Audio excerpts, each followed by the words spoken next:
नमस्कार दोस्तों, कैसे हैं आप सब लोग। मैं doctor Neelam Dahariya, dental surgeon CSC Gunderdehi. आज हम लोग चर्चा करेंगे दांतों में जो कनकनाहटपन या झंझनाहट या कह सकते हैं टूथ सेंसिटिविटी होती है, उसके बारे में। वो क्यों होता है और उससे कैसे बचा जा सकता है।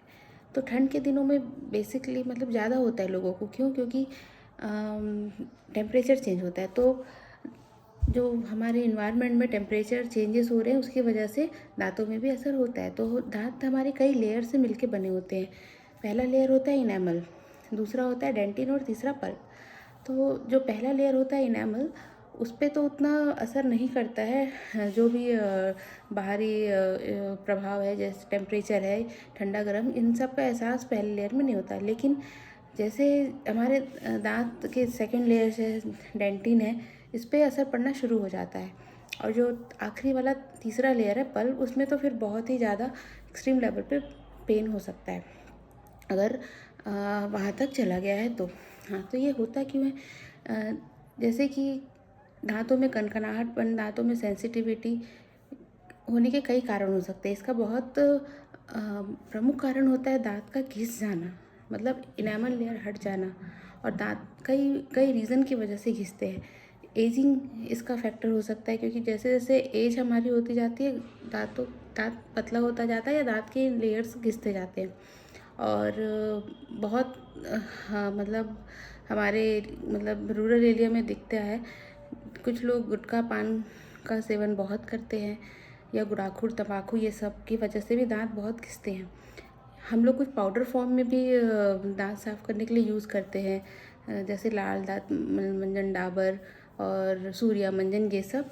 तो उसकी वजह से भी थोड़ा दांत घिसता है, क्योंकि उसमें एब्रेशंस बहुत ज़्यादा होता है एज़ कम्पेयर टू पेस्ट के फॉर्म में। अगर हम पेस्ट के फॉर्म में ब्रश कर रहे हैं तो वो ज़्यादा बेटर है।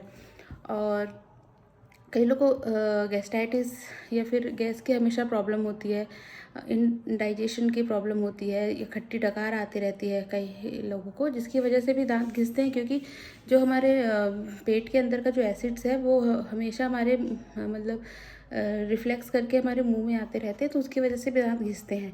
खान पान की वजह से, जैसे कि कुछ लोग को खट्टा बहुत खाने की आदत होती है, उस खट्टापन दांत को घिसाता है। कई लोग खट्टे को कई रूप में खाते हुए हैं, जैसे कि अचार। कई लोग डेली अचार खाते हैं, हाँ, तो एक समय के बाद उनके भी दांत घिसने लगते हैं। और कई लोगों की आदत होती है बहुत तेज़ ब्रश करने की, मतलब हार्ड ब्रश करने की, बहुत ताकत लगा के। लोगों को लगता है कि हम जितना ज़्यादा घिस घिस के ताकत लगा के ब्रश करेंगे, हमारे दांत उतने चमकीले चमकदार होंगे, लेकिन ऐसा नहीं होता है। आप जितनी ज़्यादा फोर्सफुली ब्रश करेंगे, आपके दांत उतने ज़्यादा घिसेंगे, आपके दांतों के लेयर उतने जल्दी घिसेंगे, और आपको सेंसिटिविटी, कनकनाहट, झंझनाहट, ये सब बहुत जल्दी होने लगेगा। कभी कभी कुछ डेंटल प्रोसेस की वजह से भी होता है, जैसे कि हमें कैपिंग वगैरह करना है या फिर कुछ फीलिंग्स वगैरह करना है, तो उसके लिए हमारे दांत के कुछ लेयर को हटाना पड़ता है। तो दांत के लेयर हट रहे मतलब फ्यूचर में हो सकता है आपको कनकनाहट, झंझनाहट, लेकिन इससे बचा जा सकता है। और ये सब तो मेन मतलब बेसिक रीज़न होता है जिसकी वजह से दांतों में कनकनाहटपन शुरू हो जाता है। तो इसके तो मतलब ट्रीटमेंट के लिए आपको आपके डेंटिस्ट सजेस्ट कर सकते हैं वो किस लेवल पे घिसा है, कहाँ तक घिसा है, उसके अकॉर्डिंग ही ट्रीटमेंट दिया जाता है। अगर बहुत ज़्यादा नहीं घिसा है, थोड़ा बहुत है, तो फिलिंग वगैरह से, या फिर कुछ पेस्ट आते हैं स्पेशली सेंसिटिविटी टीथ के लिए, बहुत पेस्ट भी आते हैं, वो यूज़ कर सकते हैं। और अगर बहुत ज़्यादा घिस गया है, मेडिसिन वगैरह से या पेस्ट से ठीक नहीं होता है, तब फिर आपको प्रोस्थेसिस या कैप वगैरह पे जाना पड़ेगा। इसके लिए आपको क्या करना है, आपको अपने डेंटिस्ट से विज़िट करना है। तो आप जैसे रूटीन चेकअप करवाते हैं ब्लड प्रेशर, शुगर, ये सब का, वैसे ही आपको डेंटिस्ट के पास भी एक रूटीन चेकअप के लिए एटलीस्ट 6 महीने में एक बार तो जाना ही चाहिए। तो विज़िट कीजिए अपने डेंटल सर्जन से आसपास जो भी है, और ये सब दांतों की समस्या ऐसे बचिए।